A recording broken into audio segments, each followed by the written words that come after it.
Hey there, just finished replacing the power steering pump on my Ford 5600, so I wanted to show you exactly how I went about and did that. This same exact pump and pump location is also on my Ford 5000, but it's not the one I worked on. My 5000 doesn't have a loader, which would be a lot easier to do this job without the loader brackets in the way. But anyway, so I'll show you the pump right here. This is the new pump. And it looks exactly like the old pump. You can see the paint looks a little funny here, and it's because when I was doing a touch-up job, once I knew it was good to go, I didn't clean all the oil off of it, and so the oil ended up mixing with the paint, and so it looks like that now, which is a bit of a pain in the butt, but it's only an aesthetic thing, really. So I don't think I'm gonna worry about it.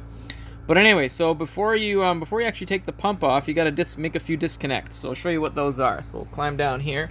So the first disconnect is you got to remove this hydraulic hose from this elbow. So you take that off, some fluid's going to drain out, and you want the fluid to drain out because it'll make it a lot cleaner of a process. So have something down below to catch that fluid.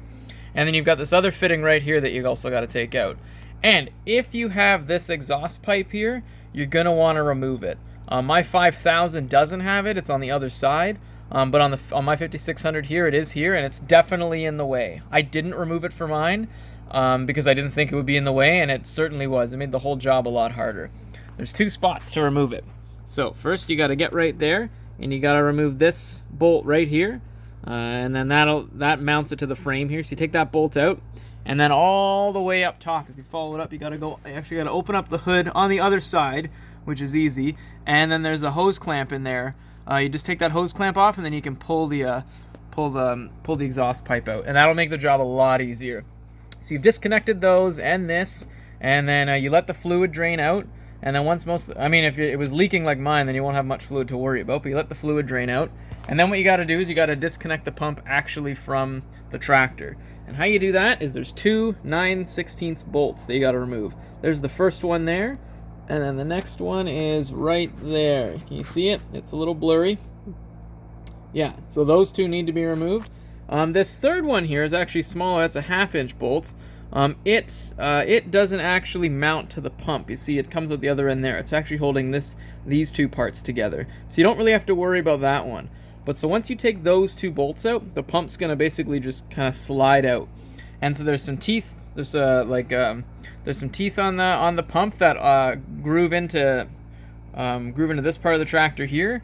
But you don't have to worry, there's no timing or anything like that, so you just basically pull the pump out. You're probably going to want to remove this elbow and then this fitting here, and put it into the new pump. My pump didn't come with those parts.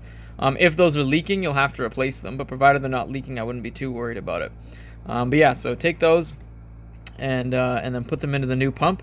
And so the next step is you're gonna inspect this whole area, clean it up. So clean up everything behind the pump, or where the pump was, and then also clean up in here.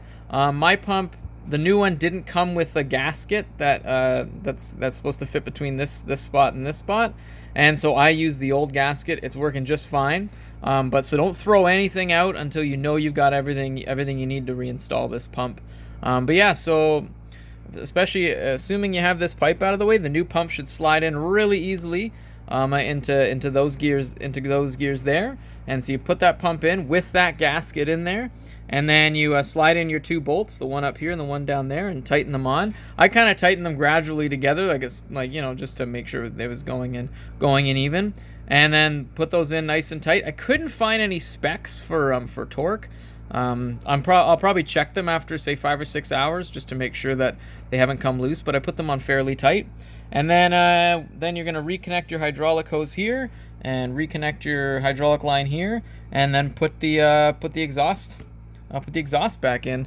And then that's basically it. Then you fill up the pump, you'll turn the tractor on, and you'll need to bleed. You'll basically need to bleed the lines, essentially, which means you just gotta turn the steering wheel a couple times all the way, and then that'll basically fill the lines with whatever you're using, power steering fluid, hydraulic fluid, whatever, and then you'll probably need to top it up. But mine was leaking like crazy, and now there's no more leaks, which is really great. I've got other leaks to worry about on this tractor, but this is one less now. And it's worth it to buy a new pump, I think. The cheapest rebuild kit I could find was 50% the price of the pump, and then you got to really wonder how long that pump with the rebuild kit's going to last versus just putting a brand new pump in. So yeah, that's that. If you have any questions, throw them in the comments. I don't think I missed anything. Yeah, thanks a lot.